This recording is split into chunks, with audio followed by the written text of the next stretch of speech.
Right,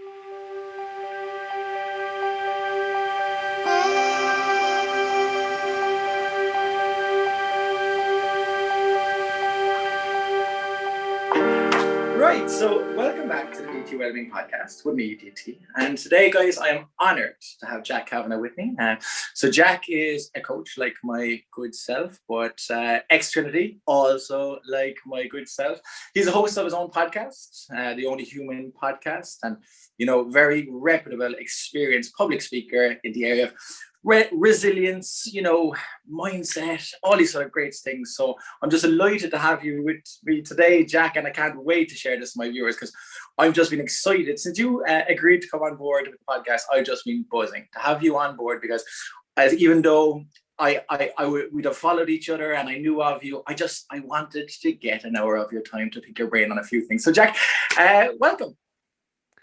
Thank you so much. I'm absolutely delighted to be here, and I'm loving what you're doing with the podcast and just with your whole workflow. It's really exciting, and I love the place that it comes from as well because it's very meaningful in that there's a level of authenticity there. Well, So happy out to be here. Well, thank you, Jack. That means a lot to me, and but I do really appreciate you taking time out of your day to come with me today because I do know how busy you are. So, look, Jack, I always say this, and it's becoming a recurring joke, but I often get intros wrong, and I also don't give people the justice they deserve. So I'm not going to even take the risk anymore, and especially not with you, Jack. So you might, if you don't mind, introduce yourself to the gang and maybe give us a little bit of background as to where did this all come from? Where did public speaking and the podcast and the coaching and the website, what spurred you into this life you're living? Yeah, it's funny because this morning I was writing in my journal and I was completing the phrase I am trying to figure out this question, and I think it can be hard to sometimes define people, and maybe it's not so fair. But what I came up with was a multitude of things. So I am a healthcare professional. I'm a pharmacist by training. As you mentioned, I'm a speaker. I do facilitation work and coaching. I'm really importantly, I'm a brother. I'm a son. I'm a boyfriend. I'm a friend. I would like to think that I'm a business owner, and I'm passionate about my health. I'm a meditator and any number of other things. And probably the best way to describe what I do is that to come from a place of why I do it, and the place of why I do the things I do is really to inspire myself and others so that together we can show up more fully in and for the world. And the ways that I like to do that is by creating environments where people feel less disillusioned, more connected to themselves and others, and where they have permission to lower their masks and to really show up. Because I think we go around so often comparing ourselves to others, which leaves us disillusioned. We have so much going on outside of ourselves that we fail to connect properly to ourselves and the people that are really important in our lives. And we spend a lot of time wearing masks. Um, and I don't just mean since COVID, I was about to say. but rather in the way that um, we put on all sorts of uh, masks to sort of hide the truth of what might be lying underneath. And that's because maybe we're scared to be seen fully or to step fully into who we are and things like that. And I love to create environments where we normalize these things so that people can come out with more clarity, a greater sense of purpose, and really show up as themselves in the world. And that excites me. And I do that in a number of ways that I mentioned. Um, how the hell did this all happen? Because there's a lot going on there. There's a lot um, going on there, Jack. But and again, you, just before you, that is why I don't introduce people. How would I have given that justice, Jack? How would I if I left from court? It would never have happened. It would never happen. So I'm glad I gave you the reins of that one. well, it's funny. I think you might think I'm busier than maybe I am.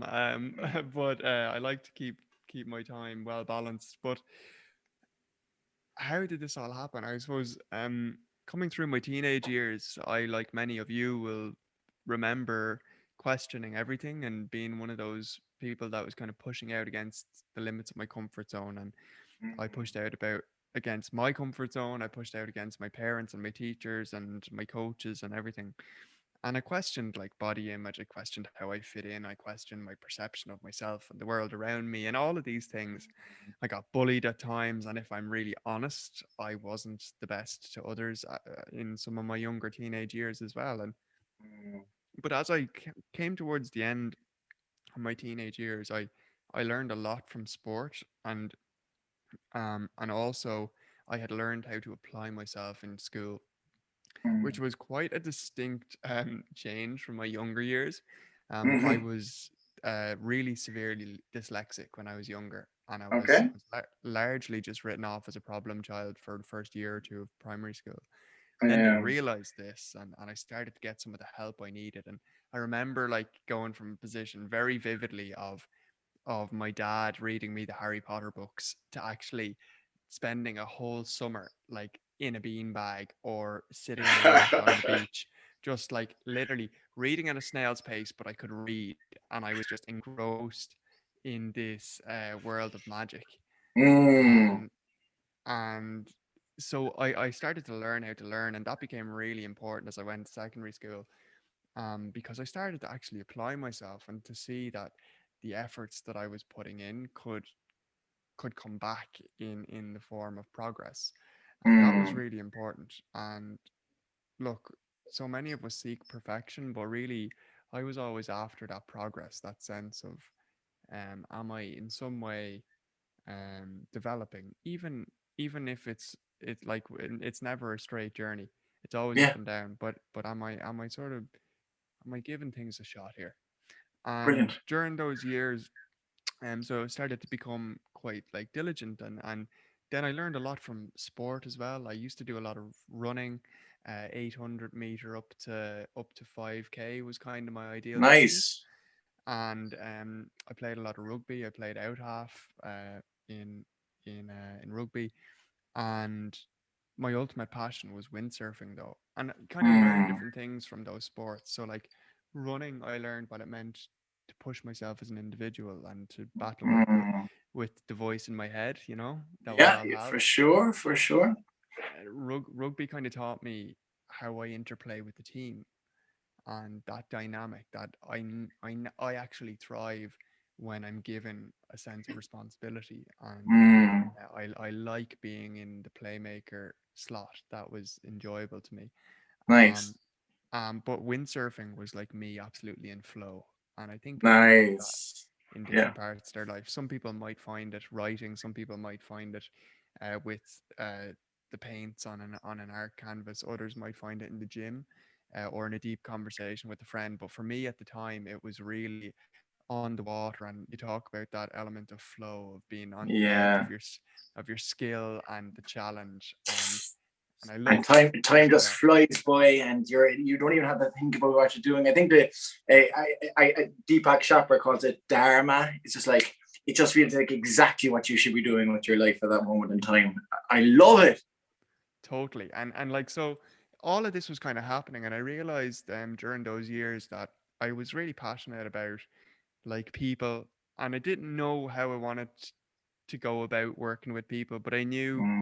that I loved working with people, and I was interested in like how people get well and stay well. I was interested in that from all sorts of different facets, and I ended up studying pharmacy. And at the end of my first year in pharmacy, I was down the west of Ireland, as I'd done a number of years before that, working as a windsurfing instructor and a lifeguard. Wow. And was that what brought you there the first time? Because I'd heard you speak about going to the West quite often. Was the first reason you went to the West Coast, was that for a job, or do you have family take connections down there, Jack? So we would always rent a house down in Connemara or Lovely. Kerry or somewhere like that for 2 weeks during the summer. That was like our Nice. ideal holiday. When I was Gorgeous. younger, my cousins are from Cork and Wexford, and Okay. I knew there we was did. something about you, Jack. I knew there was something about you. So I knew there was something I liked. Go on, keep going. So so like that, I would go down there and do like water sports camps and things like that. But I was always into the water sports, and so I ended up becoming an instructor. It was just the best way. I couldn't imagine like a better way to spend my summer than teaching other Mm, people to surf and windsurf, and working as a lifeguard. And you know, the cool thing about it was is like it was kind of a selfish thing because I loved it so much that it just left me be near the water for longer. And mm, at lunch I would be out before work, I'd be out after work. It just gave me more time on the water, which I loved. But I can remember like at the beginning of that summer cycling to the beach by myself one night, and I talk about this scene a lot, and I mentioned it in the TED talk. And it's like um cycling to the beach totally by myself, and I leaned the bike up against the sand dunes, and I stroll onto the beach and I sat down. And as I kind of look out and survey the scene, the sun is setting over the breaking waves, and the only footprints in the sand are mine. And it was wow. kind of the first moment I can really remember where I became really consciously aware of where I was. Mm, But more than that, I kind of became aware that for the first time I could remember, I was becoming comfortable with myself. mm, Um, I was like proud of the work that I put in over the previous couple of years, and I was excited about where things were going and mm, about the people around me. And at the end of that summer, I went away on holidays with some of my best friends. And on the first day in Portugal, ran down the beach, as I'd done so many times that day, that week, that summer, my whole life. I dived over a wave, not realizing how shallow the water was, and my head collided with the sandbank. And in that moment, I broke my neck. Um, and in a moment like that, time kind of slows down. And the irony of it wasn't lost on me. Like I was probably the best trained out of all of my friends to deal with yeah, that situation. Trained lifeguard, mm, loads of experience in the water. Um, Also had a year of a healthcare science under my belt. yeah, And so I was kind of chuckling to myself almost at the irony of this. I was aware of what had just happened, but I was also yeah, completely unable to move and face down in the water. And I thought of my parents, mum and dad at home. I thought of my sisters at home. I thought of our dog Poppy. I was thinking of the lads on the beach, and I wondered, would they get to me, and if they didn't, how would they deal with that? And luckily, I was taken from the water before I drowned. And the following day, I woke up in intensive care. My head in a metal cage, um, tubes going down my nose and throat to keep me breathing and fed. mm, And literally went from a position where I was this free, young, independent guy with the world at his feet yeah, to being completely and utterly dependent on others, and literally like a child again. yeah, In that it was almost like being back connected to the umbilical cord, but this time it was a ventilator, yeah, literally keeping me alive. And um, the only thing that kind of wasn't different was that I had this adult brain that could conceptualize what was yeah, happening. And so, whilst I was physically completely dependent on others, I had to kind of navigate the mental landscape at the time myself. And yeah, um, ultimately, in the next sort of half hour after I woke up, one of my best friends, Gareth, walked into the room, and he had like, I still remember his face. It's like smiling but tear filled. Um, yeah. and I couldn't speak, but I just mouthed the words, "It's going to be okay." And I think that was as much for myself as for him. But like Yeah, that was the initial decision, and things kind of went from there. And so, just to give people a sense of it, like the reality is that over the months, weeks, years after that, I was air ambulanced home 2 weeks later. Um, and I have about 15% muscle function. My shoulders, so for anybody viewing, my shoulders, my biceps, and my wrists. I don't have any finger function. I don't have any movement below my armpits down. Um, and so, like, physically, that was a challenge to learn how to navigate the world as independently as I could from a physical standpoint. But Yeah, it also became a mental journey, going I can back, imagine. Yeah. dealing, answering the questions that I'd answered as a teenager, dealing with the voice Yes. inside the head. And then it becomes like an emotional and spiritual journey as well, because Yeah. you've got you've got the peaks and troughs, you've got the valleys of complete grief and despair, and Mm, then you've got these moments of absolute magic that you experience yeah. along the way as well. And so that was certainly something that I had to navigate. And the final piece was like the spiritual journey, and that was about feeling a connection to something bigger, or about Mm, finding meaning in what had happened, and kind of becoming clear on the values that I hold true and things like that. mm, And all of those things were kind of bigger, and yeah. they kind of were guideposts through. And so that's like a high level over the last couple of years.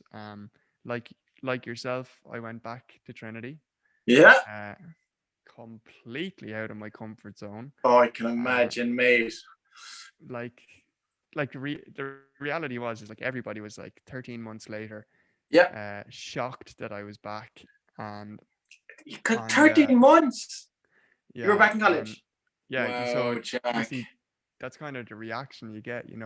Whoa, this is like complete game changing breakthrough. Like this guy is back in action. And in many ways that was it, but in the other ways the reality was is like I was so far outside my comfort zone. Yeah, like yeah, i yeah. was living I was living on campus, yes, but the reality at the time was I had nothing figured out.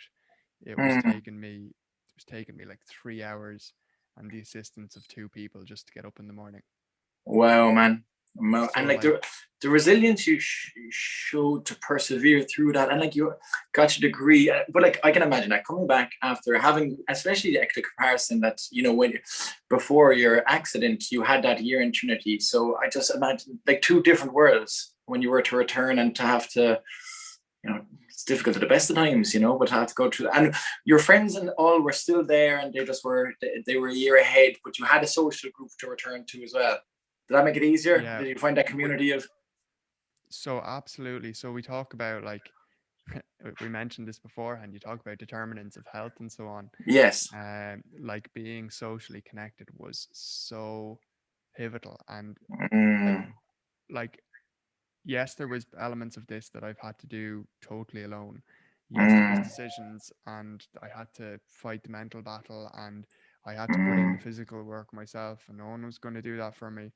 And I did have to reach out at times, and so on. But Yeah. you know,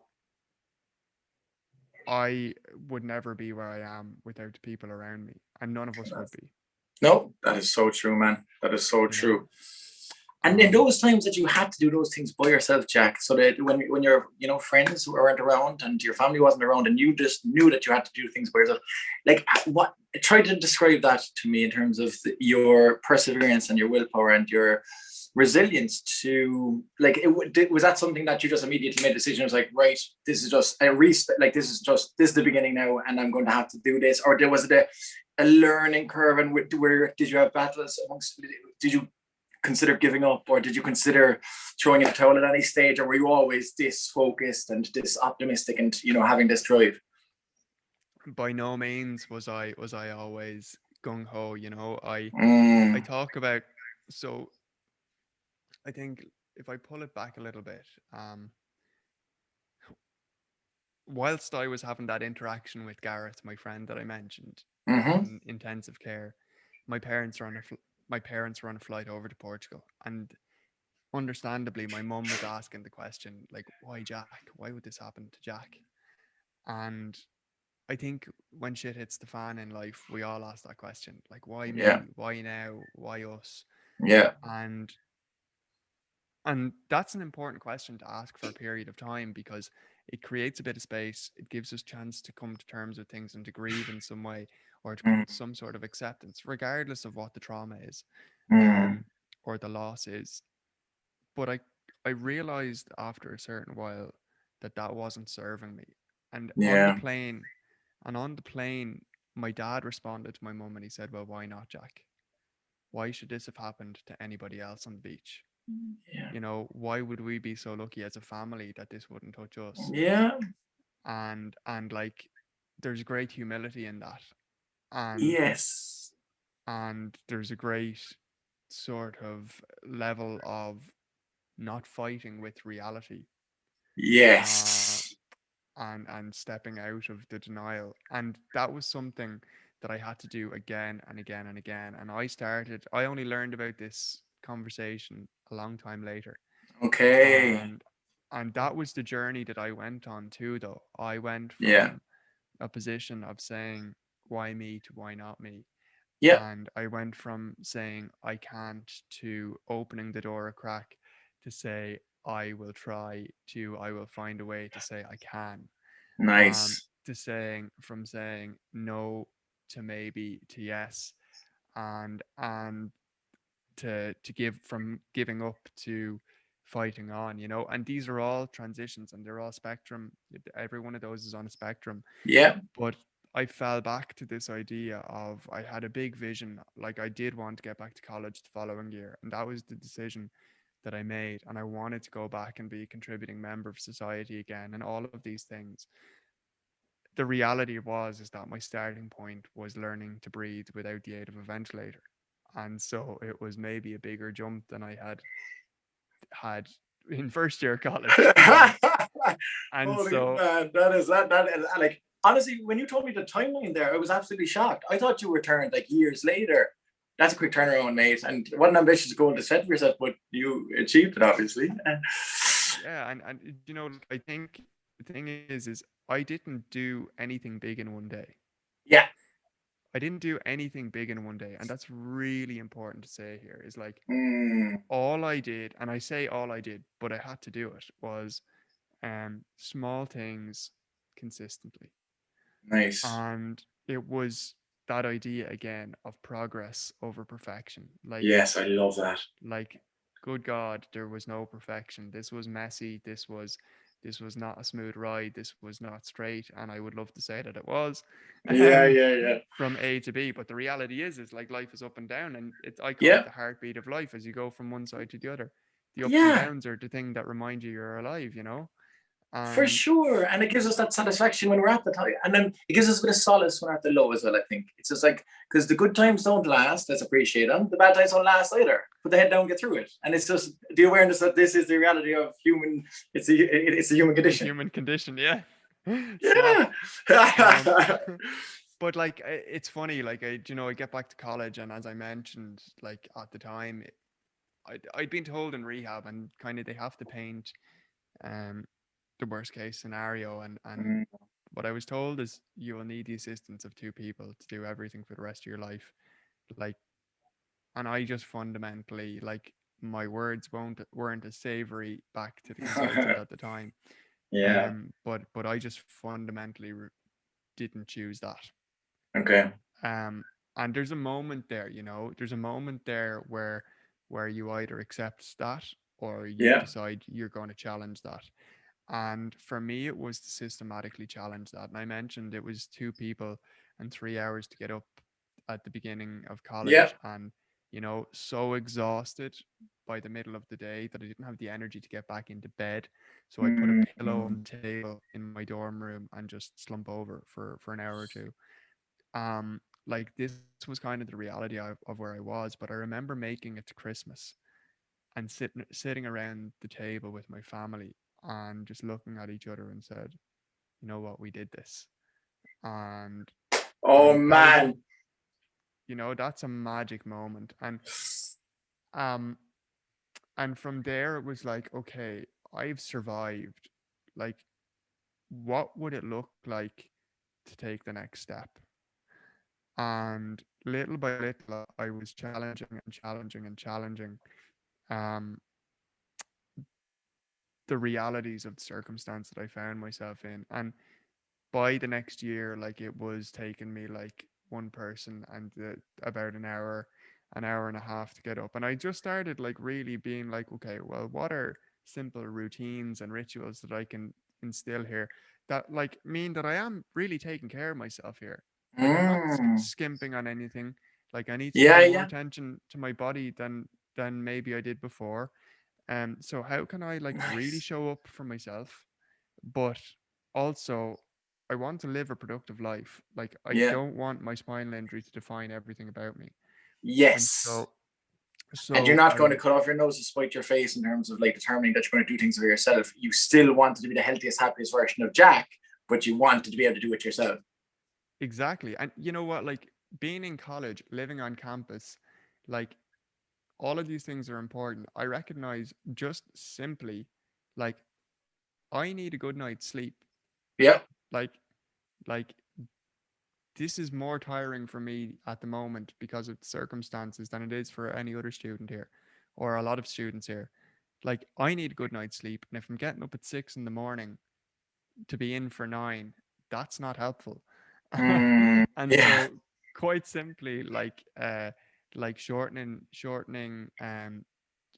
that down became like one of the first goals. And then it's like, well, how can I push a little bit further in my wheelchair? And challenging the fact that I was told I'd need to use an electric wheelchair, and challenging my body and working on my body so that I can use a manual, and then kind of getting to the limits of where that could take me, and finding some assistive devices that would help give me more independence. And by the time I left college, I was in a position, just from a physical point of view, where I was driving independently.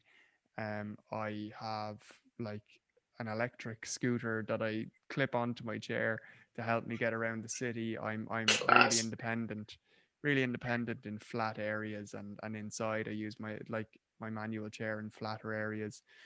I was back training in the gym, all the different things Mm, that I wanted physically. But the beauty of it was is like that the simple things, like the simplest things that no one else had to think of, yeah. like being able to put my own jacket on and off, Yeah. being able to open and take my rucksack off the back of my chair, take my laptop out and get myself set up independently so that I didn't need Mm, to have help through the day. All of those were like little benchmarks along the way yes. that got me much closer to where I wanted to be. and And and every little victory, I'd imagine, gives you confidence, and then you're more curious. And you're like, because when you were saying there that the medical profession said, you know what, Jack, just like that, you're going to be dependent on people for the rest of your life, and you've proved that not to be the case. But like that first time to challenge it would have taken a lot of intrinsic confidence. Not it was just Jack as a person thinking that he can do it. But now you've just proven over and over that you can challenge these things, and I'd say the sense of growth and also, but I was just that when you were telling me the story about, the doctor saying that you're always going to be dependent, for even you to challenge that and to think you could, it's just like, that shows the mindset that you have and have always had, but it's very evident now. yeah, Um, and I think we cultivate our identity every day. And yeah. for me, like you used the word victory there a minute ago. Mm. um whilst I was still in intensive care in Portugal, uh so one group of friends were there, and they were due to be there for we were due to be there for a week together. So Mm-hmm. when it was coming time for them um to head home, a few friends that I was due to live with for the following year came out.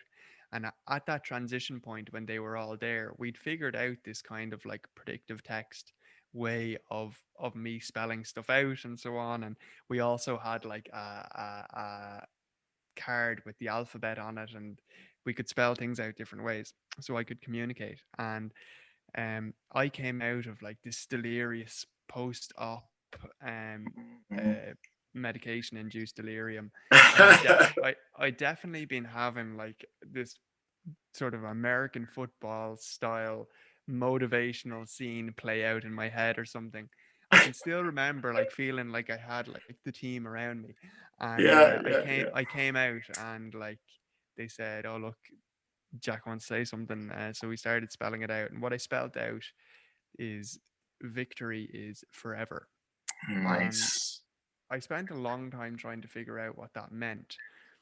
But what I really think it meant is and what I think I meant by it was it's the little victories that we have.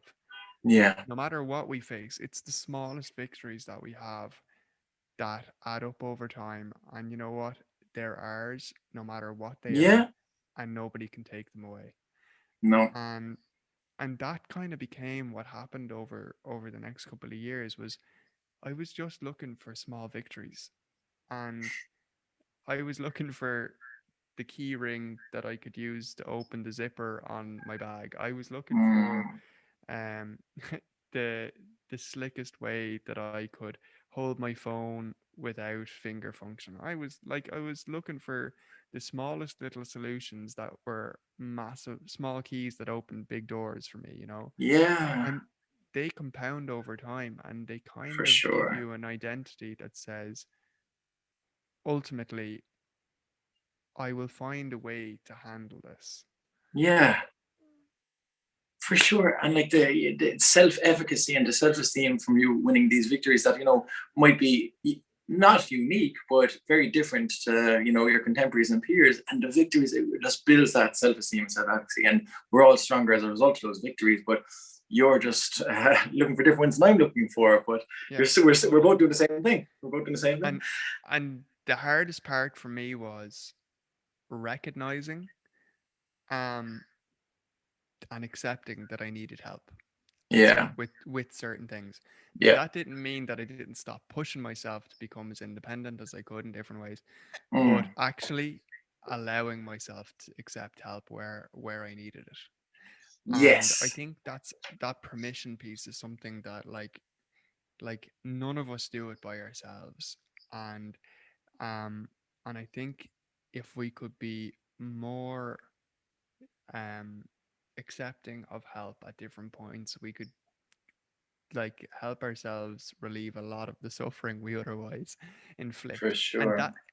that might just be saying, you know what, I'm really struggling with such and such a subject. Yeah. Can you give me a dig out? It could be the thing of me having to accept that maybe I needed help with getting somewhere because I couldn't get up this hill and that door's too awkward for me to open or whatever it is. Mm. At different times, it was that I faced anxiety Mm. and I had a panic attack and I needed to reach out Yeah. and different things like that. And it looks different for all of us, but um, being able to reach out and I think what we often perceive as vulnerability others see as an act of strength, you know. Yes, and like I liked your analogy earlier when you were talking about rugby and learning the importance of working as part of a team and knowing that we are stronger together and there's strength in unity. And like we want to be the best team player, but we want the team to win on the bigger picture stuff. So our teammates can help us, and whether that's in your friends or familial group or your teachers or your people within an academic community, it's so important to ask for help because we can't do anything by ourselves before we kind of get shown how to do it. And often it's just, and it's like as you said, it's easier to do things when we're doing things in a cooperative way. And Mm, yeah, but and you mentioned the word vulnerable there, and that was something I wanted to talk to you about again because look, I've seen your TED talk and I've seen it on a few occasions, and so when were you like I was standing up to give any sort of talk, and to have it people watching in the audience that are physically or online, you're always going to be in a vulnerable position because you're putting yourself out there, and especially when you're talking about stories that might be regarding your own personal emotions at the time or insecurities or you know anxiety or the dropping the facade. We talked about showing up as ourselves and our inability to do that a lot. It's just stuff that I think we all know of it, and we all experience it, but very few people are comfortable standing up and expressing it to strangers. And you've done it, but that TED talk again, so close to the accident. Tell us about that and tell us about what do you think about vulnerability in general. Were you always this open, or was that something that you again had to learn through experience or through others? yeah, so wow. Thanks first of all. The TED Talk was something that I actually resisted. Um, Okay. Somebody close to me um, came to me and basically said, "Look, I've heard you on the radio. I've heard you speaking at a number of different events now over the past while because there was some fundraising happening and things like that." And they said, essentially, they said to me, "Look, there's a story to tell here, and it's not about you. Mm, I think you need to do this for other people." And I was not in a good place at the time, and I resisted and I resisted until basically they turned up at my door and said, "I'm not leaving until you record your application. This wow. isn't, yeah, this isn't about you." And Yeah. um, and so that's how it happened, and I nearly didn't do it. I nearly didn't Mm, do it, and because it was going to be quite revealing and so on, as you yes. said. And one of the biggest things that I learned through the process of the TED Talk is, you know, when we open ourselves up, and that was in a safe environment. Like, I had done a certain amount of processing of what had happened. I had done that Mm, in safe spaces and so on. I was trusting of the audience that were going to hear yeah. this, and I was trusting of the people that were around me as well.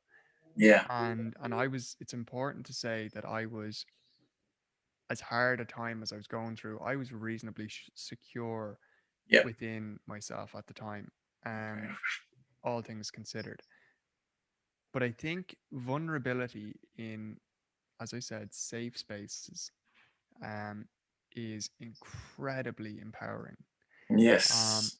Sharing vulnerability, and the reason is like, bids of vulnerability is how we build relationships. Yeah. You know, it is like, by me saying, when we meet, it's like, "Hi, my name is Jack," and "Hi, my name's Daniel," and Mhm. that's the initial bid. You're giving away a little bit of yourself, and Yeah. like, "Tell me, where do you live?" And that's a little bit more. And people don't Yeah. think of these as bids of vulnerability, and over time we step to a deeper and deeper level, and Yeah. that's the thing that enables you to pick up the phone to someone and say, "I'm having a really hard time at the moment. I need help." Yes. Yes. And I say this quite often is that the more open we are with one another, the stronger we are, and the more closed off we are, the weaker we are, and it's kind of Totally. counterintuitive. Society might tell us otherwise. Because, And the incredible thing is that which is most individual is most universal.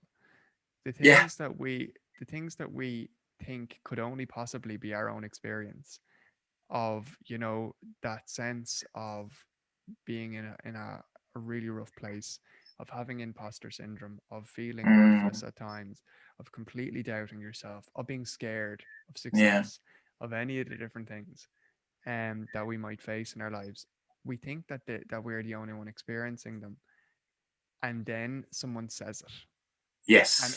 everyone goes, "Me too," you Yeah. know. That's the Uh, power of the vulnerability. And that's the beautiful thing about what your friend said about you sharing your story, because it's not for you. There's the other people listening that, have, as like inspiration, or as like, yes, yes, Jack, I've experienced that too. yeah, and it's not about comparison. And I No. talk, when I found it very hard when people would call me at different times a motivational speaker, Yes. because my role in getting on stage is not to motivate you, but my Mm, role certainly might be to inspire you. And there's a subtle difference.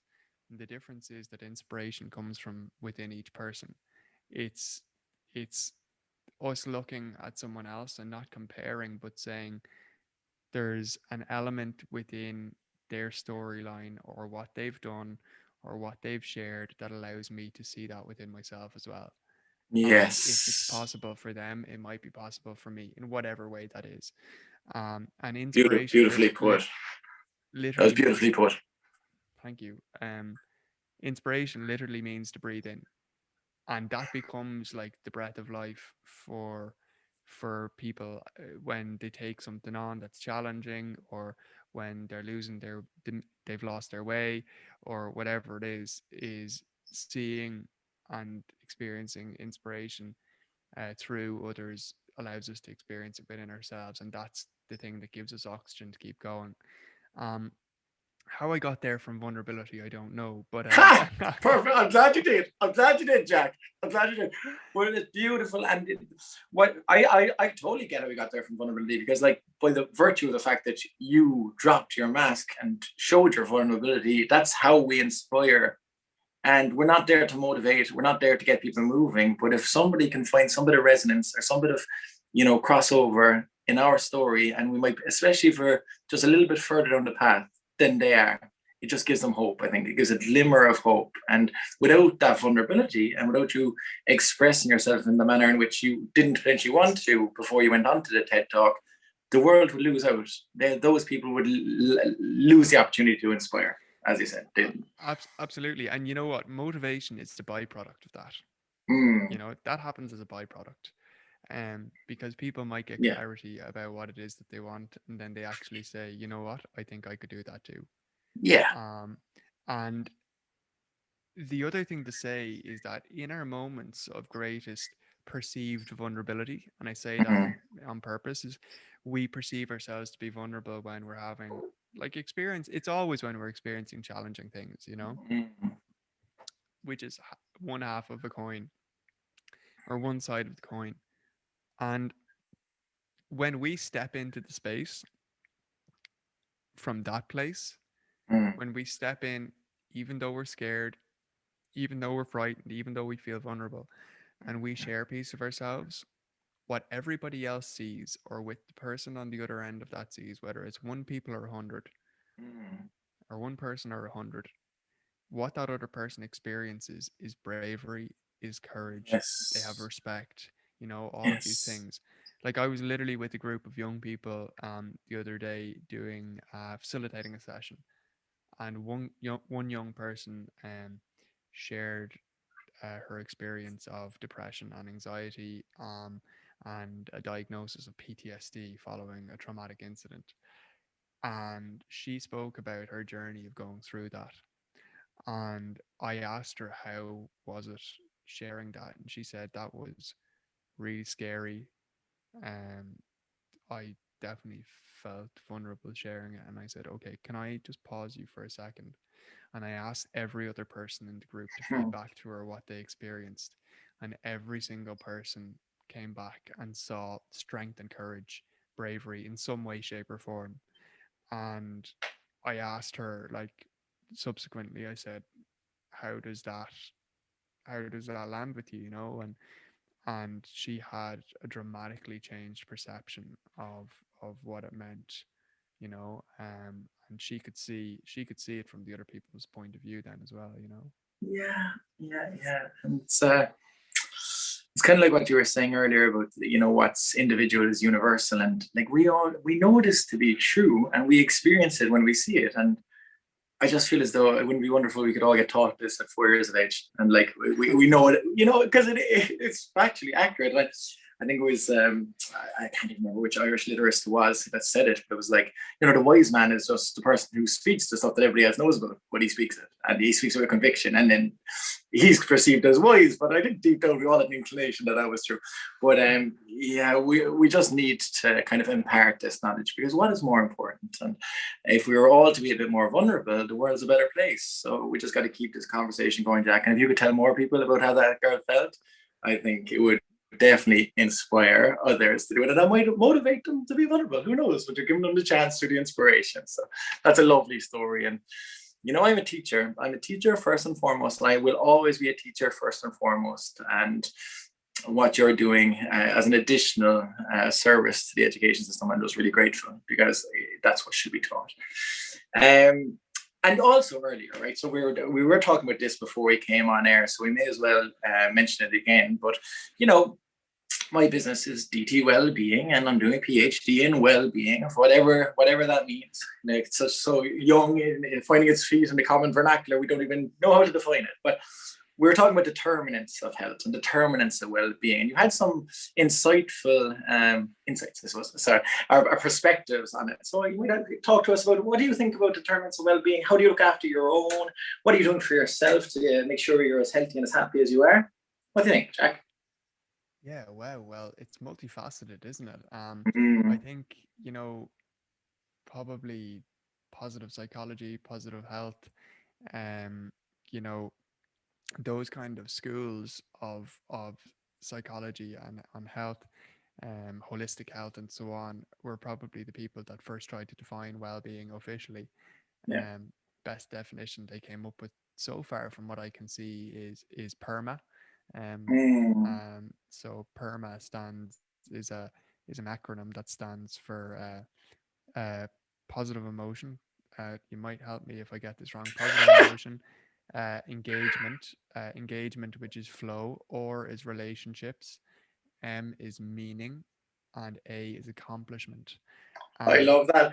Jack, I'm not going to lie, right? I'm currently doing the literature of my PhD and a massive 2-page, like, I just the definitions of well-being. And I was like putting so much, and my supervisor, no, I think you've given me one there, but he'd be very disappointed that I don't know what you're talking about. But thanks for that, Jack. We won't tell him. We won't tell him. Burma. say Say nothing to that. no one. Connor, if you're watching, I'm so sorry, Connor. I'll definitely get it into you next week. But yeah, look, we're perfect. Um, And I couldn't agree with that more, because it is multifaceted and it is the organism and it is including your mental, spiritual, emotional well-being. And it can't be, you can't look at one without looking at the other, and you can't have too much of a streamlined version of well-being, because it encompasses all of these things. I I would kind of extend it. So like I'd say there's some of the elements of well-being, all right, but we have like well-being mentally, emotionally, physically, and spiritually, and Mm, like for me, the mental piece is the voice inside your head. The stories mm, that are running in there. What's that inner voice talking about? And is it cheering you on, or is it yeah, beating you down? And we have a negativity bias, and we also have yeah, a confirmation bias, and that negativity bias can go out and find all the things that are wrong, and then find confirmation to prove them to us again and again. And so that's one thing for us to become aware of. The second piece is like, we're taking in so much information all the time. Is like, where are yeah, you creating a little bit of stillness? Where yeah, you create, I think, the capacity to quiet our minds is going to become the superpower of the next 100 years. And yeah, the technologies that we see to enhance meditation states and states of kind of mental recovery is growing, and it's going to be even more pervasive. So that's what, like, kind of some of the things you've got going on with your mind. With mm, your physical body, you know output and recovery, yeah, you know we need to move our bodies to generate energy, to to look, there's any number of reasons why it's important to move your body, and to generate strength and stamina, and just to get the feel good hormones, mm-hmm, and chemicals flowing. But it's equally as important to think about adequate recovery, and like really yes, really setting yourself up for sleep properly, and getting enough sleep. The simplest things physically, like getting blue light, or getting uh, light outside early in the day, like yeah, these kinds of things have such a big impact on our physical well-being, and they're so mm, simple. Chronic inflammation, and coming from stress, both stress caused by the mind, based on the stories we might be telling ourselves, yeah, but also based on the environmental stressors around us. The chemicals, the plastics, the food that's highly processed, like all of these different things. And I think, for generally, if we just think about coming back to nature, uh, you yeah, know, science again and again and again is proving that the closer we come back to nature, the healthier we become. for sure. Um, and I, And I love that analogy. There was somebody I read it ages ago, and it wasn't even like in any of my proper books or whatever. I just read it somewhere, and there was like, we talk about nature as if it's like a different entity. Like, we are nature. So like what the tree is doing is what we should be doing. We're one and the same. We are nature. So if you see success stories in nature, whether it's human or otherwise, follow their lead. the tree. It needs water. It needs air. It needs sunshine. This particular one doesn't need movement, but you know what I'm saying. And we can all just take really useful examples from the natural world as to what we should be doing for ourselves. But just like the animals, we need to rest. And I have it as, nothing gets in the way of my 8 hours. And because the rest of my 16 are more efficient as a result. And it's those simple things can make us healthier now. For me, one of the biggest things that I had to recognize with my body was that, like, sitting all day was the equivalent of somebody else standing. And that for me in the evening, when others might sit down on the couch, I'd hop into bed to relax, to lie down, because I'm using all my postural muscles to stay sitting and upright all of the time. And like come 9 o'clock, come like 9:30, I'm wrecked. Yeah, I can imagine. I haven't been up from whatever, like 7 or whatever. So I just started to go easy on myself and say, you know what, it's okay. Get into bed at 9 o'clock and be that old man. But like, that's the time. I'm doing the same thing, Jack. I'm asleep by now. I'm in bed at 8. We're doing the same thing. That's the time when the podcast goes on and or whatever, and the down regulation starts, and we need that wind down time anyway. So like you talk about the mind and the body, and then for me, like that, the heart space is really about relation.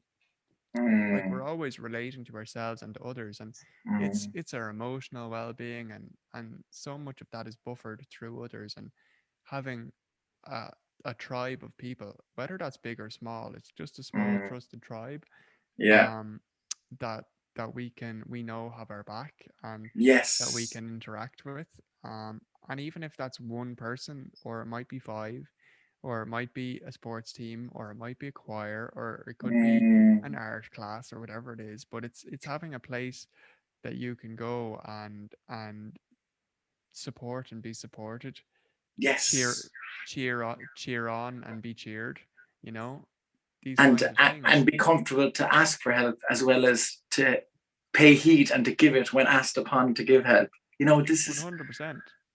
This is how we do it, man.